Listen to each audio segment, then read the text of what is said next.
programa a seguir é livre para todos os públicos. Programa Muito Mais Saúde. Oferecimento: Rede de Drogarias Viva Mais. Cuidando de sua saúde 24 horas. E Day Hospital Nossa Senhora do Líbano.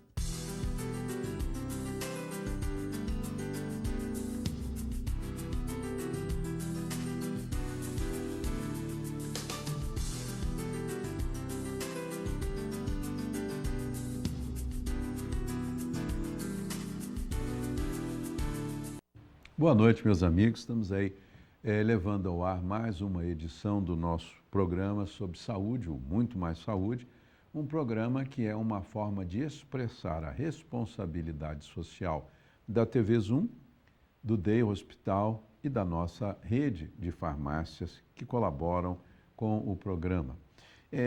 Esse programa leva ao ar toda semana a palavra de uma pessoa ligada à medicina.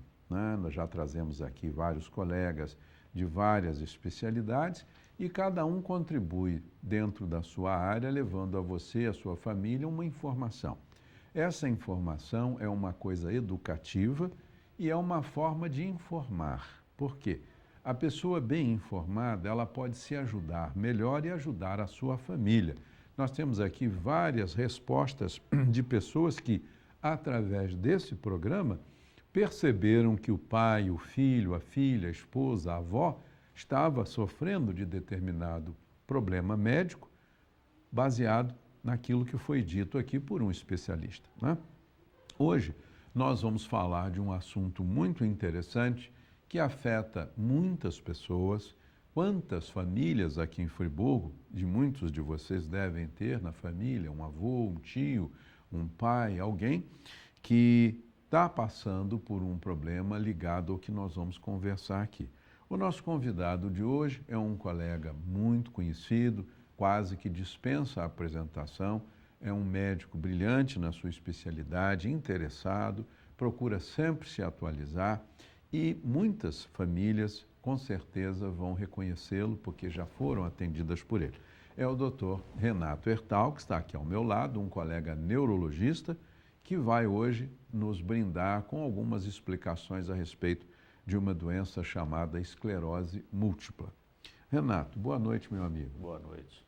É um prazer receber você aqui e, como eu disse, nós todos vamos aproveitar um pouco da sua experiência na sua área de trabalho, na sua especialidade. Eu sei que você não faz só a parte de clínica, mas também trabalha com exames, ajudando as pessoas e atendendo o pedido de muitos colegas, né? Uhum. Os exames que você normalmente faz, Renato, são que tipo de exames? Esses que a pessoa pede, o paciente vai ao seu consultório, você faz o exame. Quais são os exames que você realiza?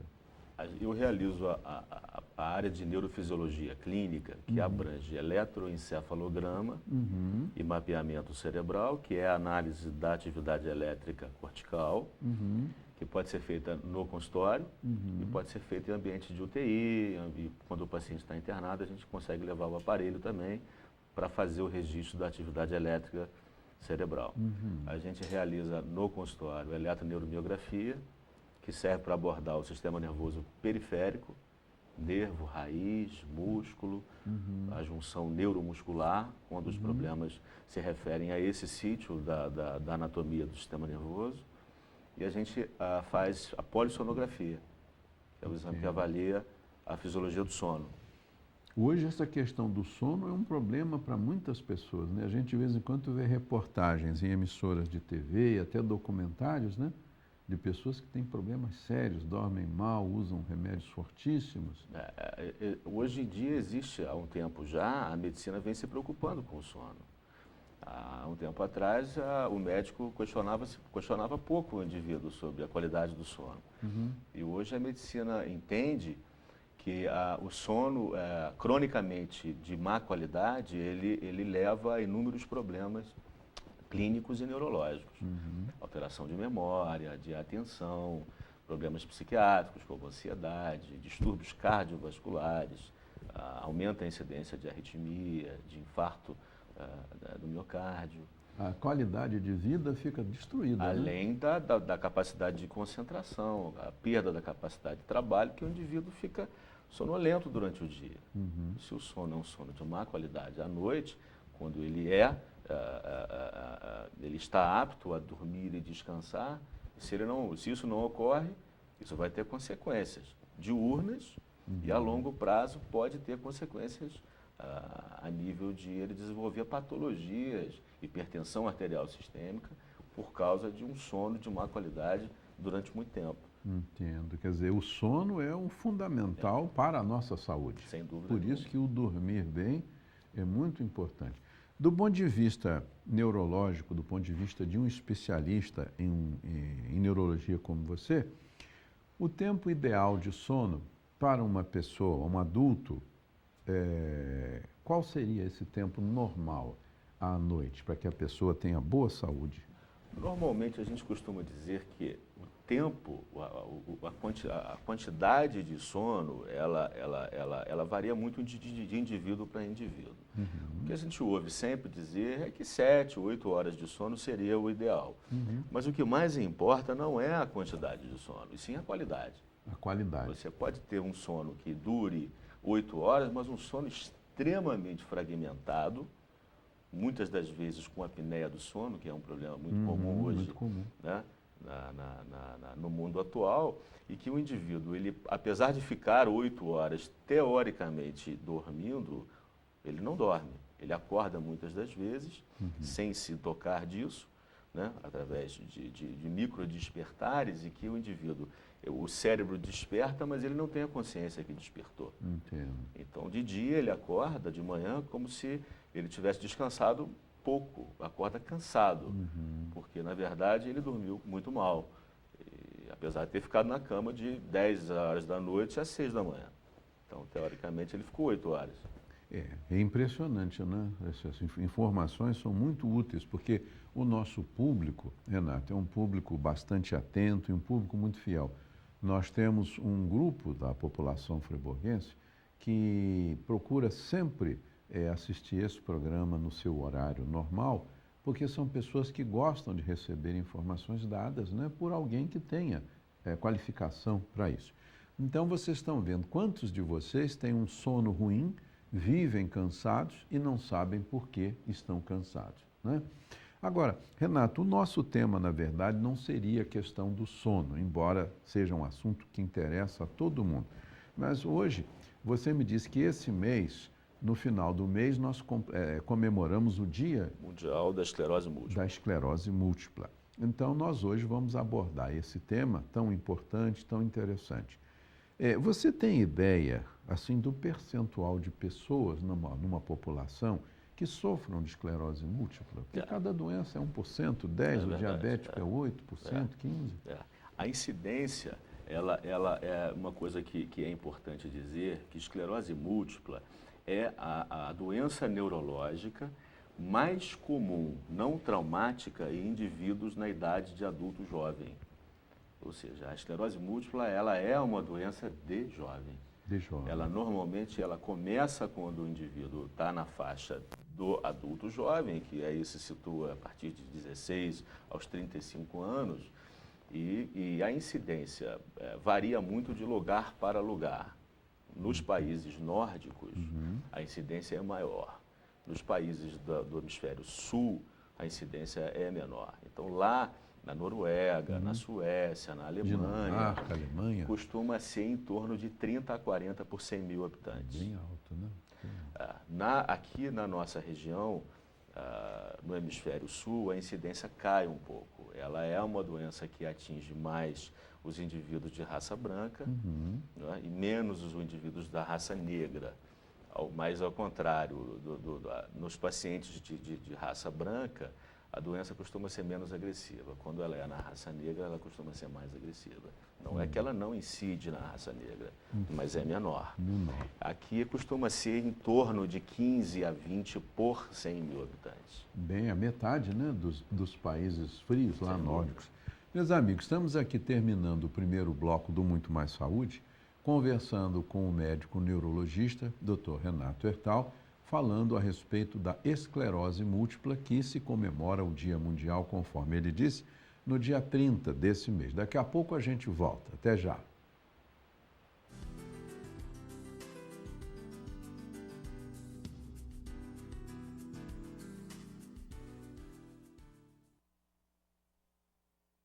Ao vivo.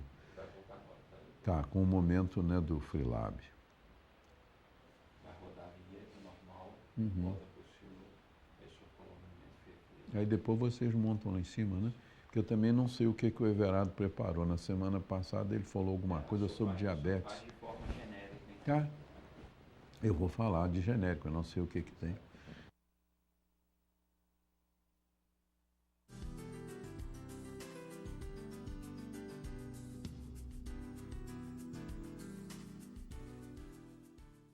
Estamos iniciando, meus amigos, o segundo bloco do Muito Mais Saúde e vamos agora ao Momento Freelab com o Dr. Everardo Grossi.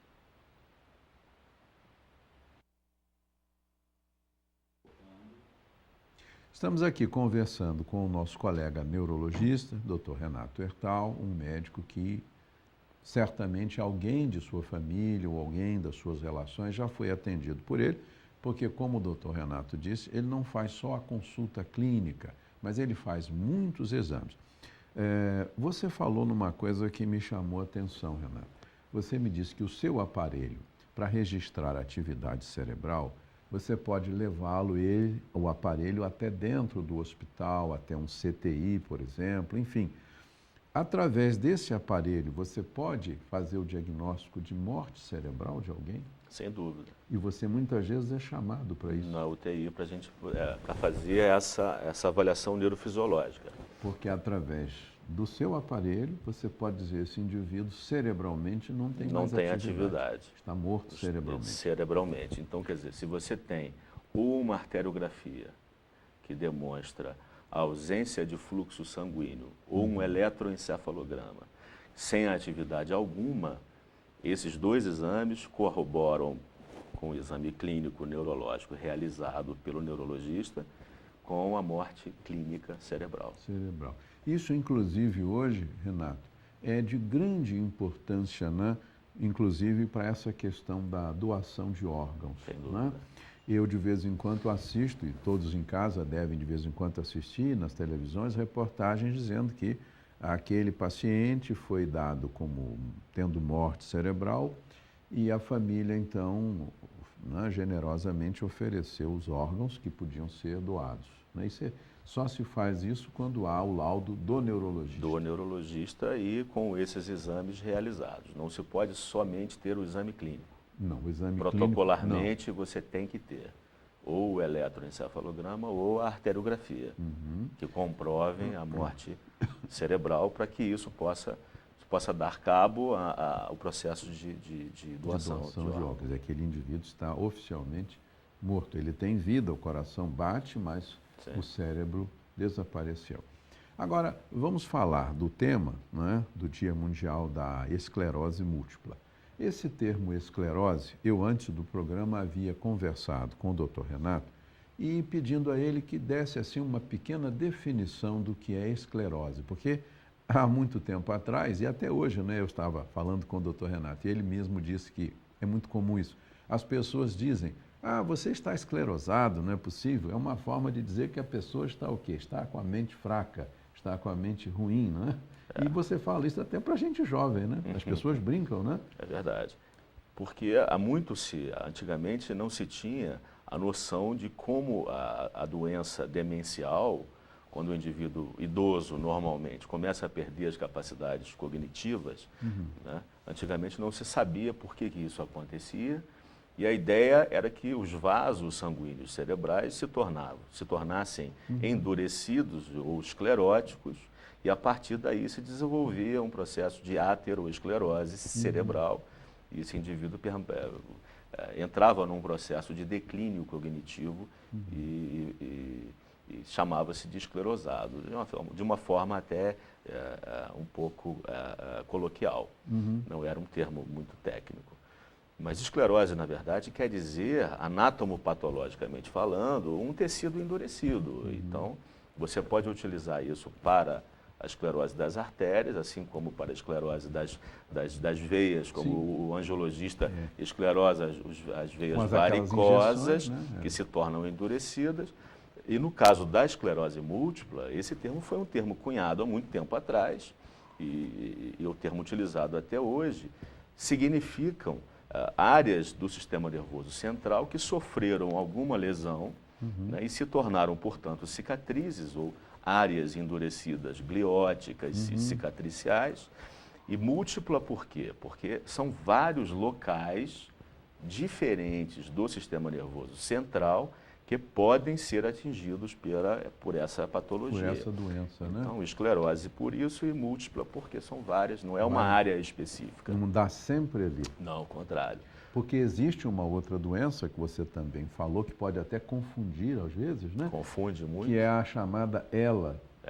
Que é a esclerose lateral amiotrófica, que é uma outra patologia, também neurológica, com um cunho de gravidade muito maior, é uma doença muito mais agressiva e que acontece atingindo basicamente o sistema nervoso periférico. O indivíduo começa com atrofias, com fraqueza muscular, também em locais distintos, não é uma coisa que acontece só em um membro, pode acontecer na perna esquerda, e depois o indivíduo perde a força na mão direita, e ao longo do tempo ele vai perdendo a capacidade motora, principalmente. Basicamente é uma doença que atinge o sistema motor. Basicamente por isso é que ela é mais localizada, né? Ela não varia tanto quanto a múltipla. Não, ela até varia, mas como o sistema nervoso periférico é atingido, e o sistema nervoso periférico ele tem mais essa função motora, as disfunções serão motoras. Ah, entendi. Na esclerose múltipla, você pode ter simplesmente o acometimento do nervo óptico e você então tem uma perda visual. Pode levar à cegueira. A cegueira, então você pode estar com a função motora global intacta e apenas ter uma alteração visual. Ou pode não afetar os olhos. E afetar outra área do sistema nervoso, muito comumente a área do cerebelo ou do tronco cerebral, causando um desequilíbrio, causando tremor intencional, causando nistagmo, que é o movimento sacádico dos olhos. E o indivíduo tem uma dificuldade de equilíbrio, de marcha, em função daquela alteração da coordenação motora, mas não propriamente uma paralisia ou uma atrofia. Entendo. Ele não perde a capacidade de se mover, mas ele passa a ter dificuldade. De coordenação. De coordenação.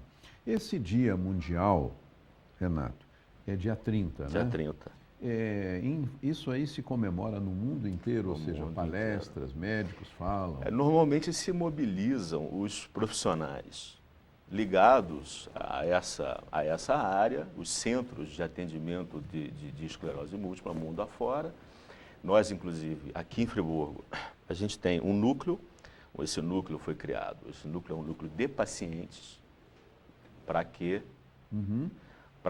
os pacientes tenham uma forma de se reunir. Se comunicar. De se reunir periodicamente, discutir entre si, e normalmente tem a presença de um profissional, como eu, como um fisioterapeuta, discutir entre si os problemas relacionados à doença, aos tratamentos, às novidades, enfim. Então isso é muito interessante. Isso existe muito em outros, principalmente em países mais desenvolvidos, que existem associação de pacientes parkinsonianos, todos com doença de Parkinson, associação de pacientes ou pais de pessoas com autismo. Exato. Então isso reforça... Aqui em Friburgo, onde é que essas pessoas se reúnem?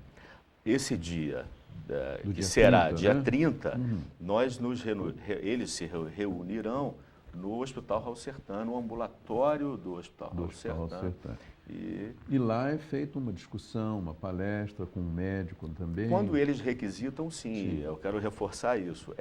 O núcleo é um núcleo de pacientes. Quer dizer, então as pessoas em Friburgo que mudaram para cá, que não sabem disso, ou aqueles portadores da esclerose múltipla que ainda não sabem, existe no Hospital Raul Sertan um local onde ele pode encontrar outros pacientes portadores da mesma doença e lá trocar ideias, trocar informações, que é muito útil, né? Sem dúvida nenhuma, mas o núcleo ele não está localizado fisicamente lá. Sim, é reunião. Esta reunião especificamente será lá. Sempre nesse dia 30? Já houveram outras reuniões em outros locais. Essa reunião, que será dia 30, será realizada lá. Então, fica essa informação. Fica essa informação. Porque nós temos aqui a associação de diabéticos, de hipertensos, de alcoólicos anônimos, enfim, as pessoas que sofrem de uma doença, de uma patologia, né? Agora, nós estamos aí quase no final desse segundo bloco. Você me falou, Renato, antes de começarmos o programa, que as mulheres são mais afetadas pela esclerose múltipla do que os homens. Existe, assim, alguma explicação ou não? Não existe explicação concreta, a ciência ainda não chegou a esse ponto. Mas, como a gente também estava conversando antes do programa, existe um disparo autoimune.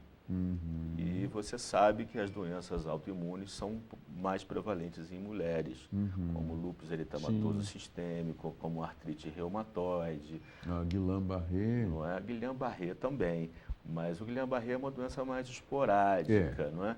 Mas, enfim, existe essa tendência as doenças autoimunes acometerem mais os indivíduos do sexo feminino.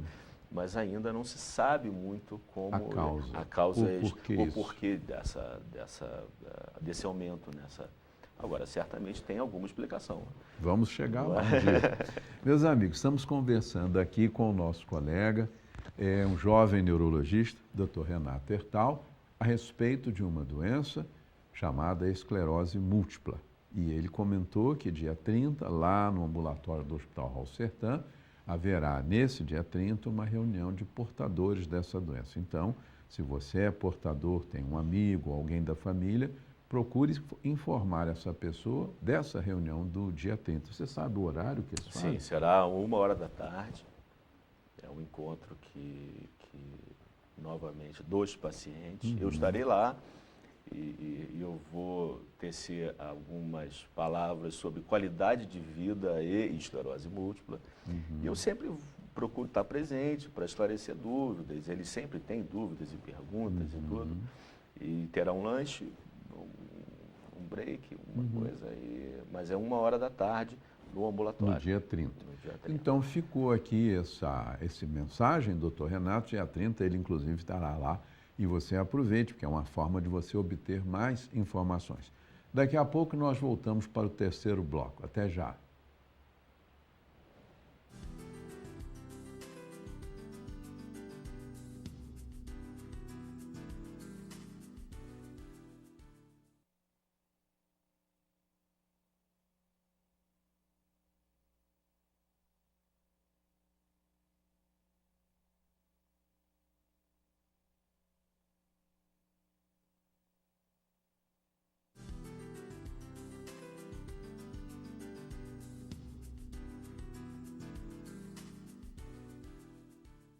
Estamos aí voltando para o terceiro e último bloco do Muito Mais Saúde dessa noite, falando com o médico neurologista Dr. Renato Ertal a respeito de esclerose múltipla. Eu gostaria então, Renato, que você nos falasse alguma coisa, nos desse aí uma aula, como é que é feito o diagnóstico, como é que você sabe que aquela pessoa está com esclerose múltipla, como é que você dá esse diagnóstico e de que forma você faz o tratamento dessa doença, como é que é feito isso tudo? O diagnóstico, ele se baseia no exame neurológico, no exame clínico do paciente, na história. E essa doença, ela tem uma característica muito peculiar, que ela costuma evoluir numa forma de surto-remissão.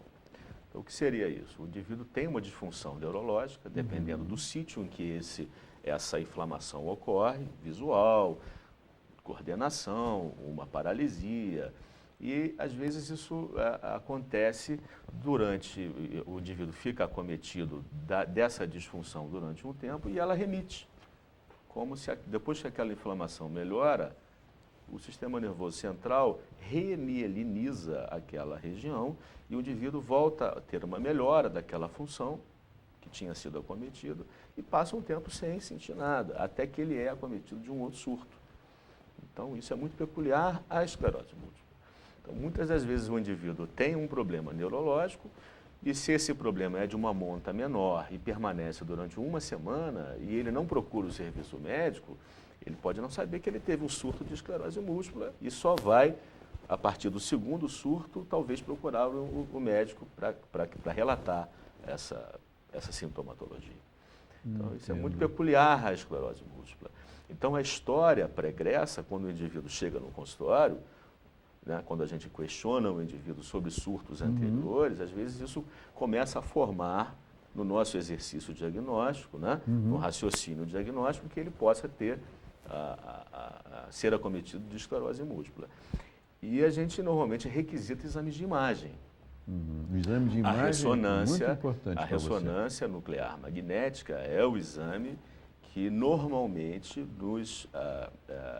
nos orienta muito em relação às imagens que podem ter sido cicatrizes de surtos anteriores e imagens atuais que significam atividade da doença. Então, clínica e exame de imagem aliado ao líquor que você colhe. Que a gente às vezes é necessário ser colhido para analisar se existe atividade inflamatória que corrobora para fechar ou ter uma suspeição muito grande da presença da doença. Você acredita, muitas pessoas acreditam nisso, que algumas vacinas podem desencadear nas pessoas que têm essa propensão uma doença autoimune. Então, poderia, de repente, até alguma pessoa portadora da esclerose múltipla ter tido esse gatilho disparado por algum tipo de vacinação, essas antigripais ou qualquer outra? As doenças desmielinizantes autoimunes fazem parte de um grupo de doenças em que a esclerose múltipla é uma delas. Especificamente, a esclerose múltipla não, mas existe uma encefalite alérgica que é muito comum estar associada à vacinação. Porque mexe com o sistema imunológico e sem que a gente saiba o que acontece ali, alguma coisa sai errada. Dispara um mecanismo imunológico que ele vai contra o nosso tecido nervoso. E aí o indivíduo passa a ser agredido por ele mesmo. Exatamente. Quer dizer, mas no caso da esclerose múltipla, isso não é comum. A vacinação não é uma etiologia que a gente entenda como sendo um disparo da doença. Mas outras doenças desmielinizantes do grupo em que a esclerose múltipla se integra, elas podem sim ter esse cunho ligado a esse problema, à vacinação. Agora, o diagnóstico, geralmente essas pessoas que procuram você, elas passaram de repente por um clínico geral, achando que era um problema, por exemplo, de labirintite, que todo mundo aqui acha que qualquer tontura, qualquer perda de equilíbrio, isso é labirintite. Que é o mais comum. É o mais comum, né? O brasileiro tem essa mania, né? Toma tal remédio que a vovó toma e fica boa. Mas pode ser um surto. Sem dúvida nenhuma. Que ficou bom em uma semana. Sem dúvida nenhuma. E ele vai dizer, aquele remedinho foi ótimo, eu fiquei bom. E não é nada disso, né? Então, eu acho que o que deva a gente, talvez se a mensagem que for essa, eu acho que será muito importante. Adulto jovem, mulher principalmente, que tenha disfunções neurológicas, que se espaçam de uma para outra ao longo de meses ou às vezes até anos, que não tem explicação, vale a pena ser conduzida a uma investigação complementar para que isso às vezes seja esclarecido dessa forma. Porque o tratamento existe. E o tratamento, muitas das vezes, faz com que a doença evolua de forma muito benigna. Convive-se com a doença. Convive-se com a doença. Agora, o tratamento, basicamente, como é feito o tratamento? Você recebe um paciente no seu consultório, encaminhado por um colega, com suspeita de esclerose múltipla, você então faz os exames, né? Exames de líquor, de repente, exames de imagem, e vamos dizer que nesse paciente de hoje, Dr. Renato Ertal diz, olha, você está sofrendo de esclerose múltipla. Como é o tratamento disso? Normalmente a gente divide o tratamento nos surtos e entre os surtos. Para os surtos, ou seja, quando existe um surto clínico e a gente detecta uma lesão ativa, inflamatória, a gente utiliza corticoide, basicamente na forma de pulsoterapia, com metilprednisolona, ao longo de 3 ou 5 dias, para diminuir aquela atividade inflamatória. E para diminuir a taxa dos surtos, ou a possibilidade do indivíduo evoluir com a doença, a gente normalmente utiliza medicações que façam com que o sistema imunológico, ao longo do tempo, pare de agredir a bainha de mielina. E essas medicações, ou elas são interferons, que são utilizados também para artrite reumatoide, para outras doenças, que o indivíduo recebe injeções subcutâneas, semanalmente ou 3 vezes por semana.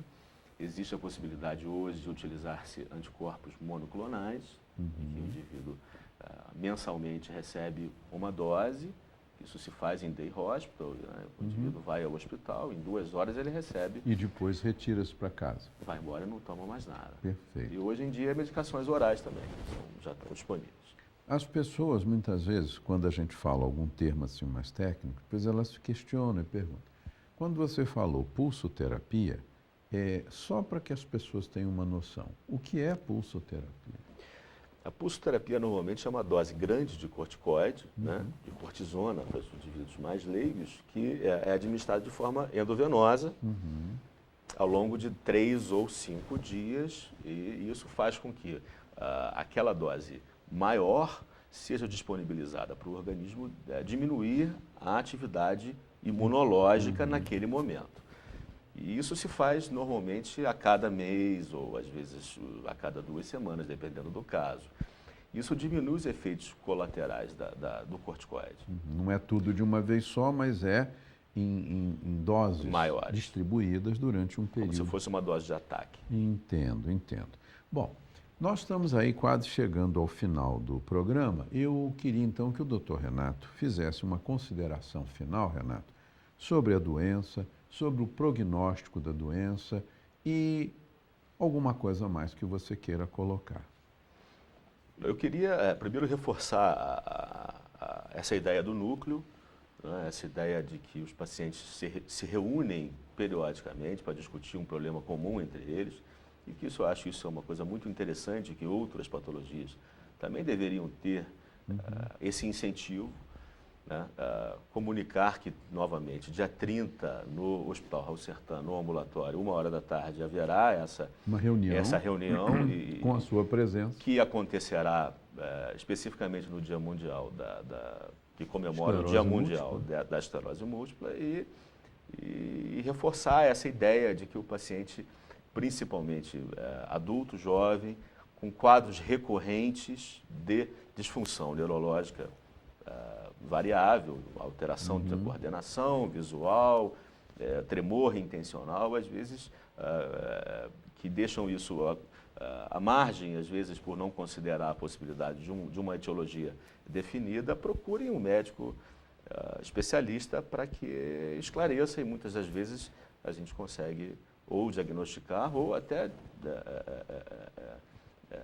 dizer que não é, que é importante também, não é? Que às vezes não é, né? Você... E como em qualquer doença, quanto mais cedo se inicia o tratamento, os resultados são melhores. Sem dúvida. Sem dúvida, né? Então, meus amigos, vocês ouviram essa informação vinda de um especialista que trata todos os dias. O Renato com certeza recebe em seu consultório alguém com essa suspeita e também pacientes que estão em tratamento, né, que de tempos em tempos devem retornar ao seu consultório para exames, essas coisas todas. Renato, eu agradeço muito, meu amigo, o seu carinho, a sua gentileza de largar as suas atividades e vir aqui dar essa aula de informação que é muito útil. Acho que nós todos, médicos e outros profissionais, sempre que pudermos, devemos contribuir para a responsabilidade social que todos nós temos. Certamente muitos vão aproveitar essa sua informação e isso vai multiplicar de uma pessoa para outra. Eu queria então que você se despedisse para nós encerrarmos o programa dessa noite. Eu que agradeço a oportunidade de estar aqui e parabenizar a você por esse Obrigado. programa que a gente sabe que já tem aí um longo tempo. São 13 anos. E por isso é bom, dura porque é bom. E agradecer a oportunidade de você ter me dado para a gente conversar um pouquinho sobre essa doença e sobre algumas outras coisas que eu acho interessante. Eu gostaria já de público de deixar aqui um convite para uma outra oportunidade que nós vamos pedir a Lili para agendar com você, falarmos de alguma outra doença que incomode, cause muito sofrimento às pessoas, que esteja dentro da sua área de trabalho, né? Então, meus amigos, eu agradeço muito a presença do meu companheiro Dr. Renato Hertal, neurologista, que falou para nós sobre a esclerose múltipla. Lembrem-se que dia 30 ele estará no ambulatório do Hall Sertã, dia 30 deste mês, à 13h, atendendo e comparecendo a uma reunião dos doentes dessa patologia. Agradeço o carinho e a atenção e semana que vem estaremos de volta. Um abraço para vocês todos e boa noite.